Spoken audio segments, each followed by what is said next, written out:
Hi, I'm Professor Melissa and I love to cruise. In this video, we're going to talk about whether or not you need a passport to cruise and all the documents you need to ensure smooth sailing. Do I need a passport to cruise? Almost daily from friends who are embarking on their first ever cruise or on cruise travel groups on social media, I see this same question asked: do I need a passport to cruise? The short answer, no, but under certain conditions. The long answer, no, but you should. And I'll tell you why in just a minute. First, let's talk about what cruise lines require and why. If you're embarking on a closed loop sailing, and we'll talk about that in a moment, most cruise lines only require an original birth certificate, and some will accept a copy, in combination with a valid government-issued ID. So you need either the certificate ID combo or a valid passport. And it's important that that passport does not expire within the next 6 months. We'll talk about that in just a minute.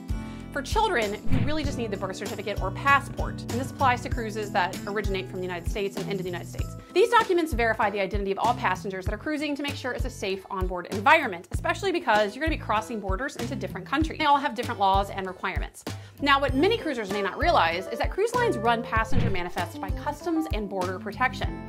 Would-be cruisers with felonies may not be permitted entry into certain countries, and those with certain open warrants may find arresting officers waiting for them upon disembarkation.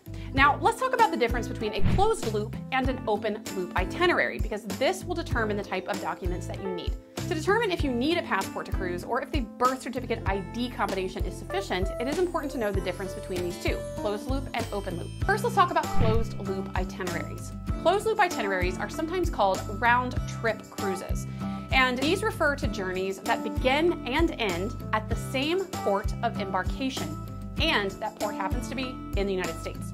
U.S. citizens sailing on a closed loop itinerary that originate and end in the United States and starts and ends at the same port generally do not need a passport, even if that cruise stops at international ports of call. Now, while this is the general rule, it is important to consult with the cruise line and read carefully your travel documents provided, because there are sometimes some exceptions, and you want to make sure you're confirming the identification requirements. Some cruise lines are different too. Virgin Voyages, for instance, at one point for a long time required passports of all passengers, regardless of whether it was on a closed loop or open loop sailing, although they have since loosened this requirement. Now, let's talk about open loop itineraries, because these are going to require a passport. Open loop itineraries are also sometimes called open jaw cruises or one-way cruises. And these involve departures that begin and end at different ports of embarkation. So this might be a Panama Canal sailing that leaves from Fort Lauderdale and disembarks on the West Coast. These itineraries often include international ports of call that require passengers to cross international borders during their voyage. Other examples of open loop itineraries include transatlantic cruises between Europe and North America, or cruises that sail between United States and South America or other continents. As I mentioned, that popular Panama Canal route, that is going to be considered an open jaw or an open loop itinerary, because you're going to embark at one port and you're going to disembark on another port. So why is it important? If you're sailing an open loop cruise, you do need a passport. Now, it's also important to note that there are sometimes certain countries that may also impose visa requirements or other entry restrictions.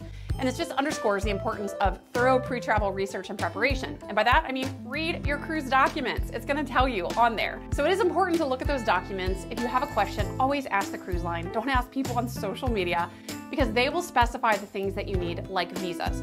If you do need a visa, these are generally pretty simple to get online. You go, you fill out a form, you pay a small fee, but they do require a little bit of effort prior to your sailing. And if you don't do that in advance, you might not be able to enter that country.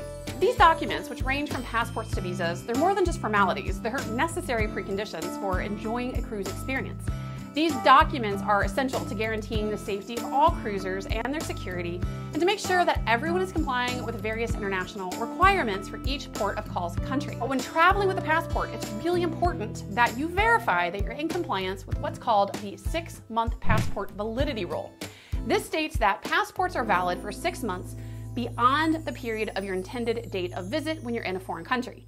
So even if your passport is valid during your cruise and it doesn't expire until right after you return home, it may be considered invalid if it expires in less than 6 months. A lot of cruisers don't know about this or they forget about it, so always check that expiration date. So, do you need a passport to cruise? As we've covered, U.S. travelers on a closed-loop itinerary generally do not need a passport to cruise.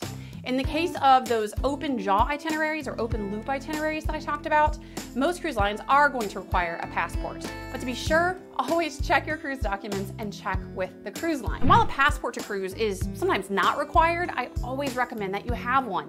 Why? Because it is unlikely, but you may encounter a medical emergency that requires you to be taken off the ship and hospitalized or treated at a foreign port of call. And that ship leaves without you. Well, once you're well enough to get back home, you have to get back home. And if you don't have a passport with you, you're stuck. And again, this is uncommon, but I've personally seen it happen many times to fellow cruisers on my own sailings. Now, another scenario, probably more likely one, is you become a pier runner. And that means someone that misses the ship, or you're not even close enough to run the pier. You lose track of time on a port day, you don't get to that ship on time, and that ship takes off without you on board.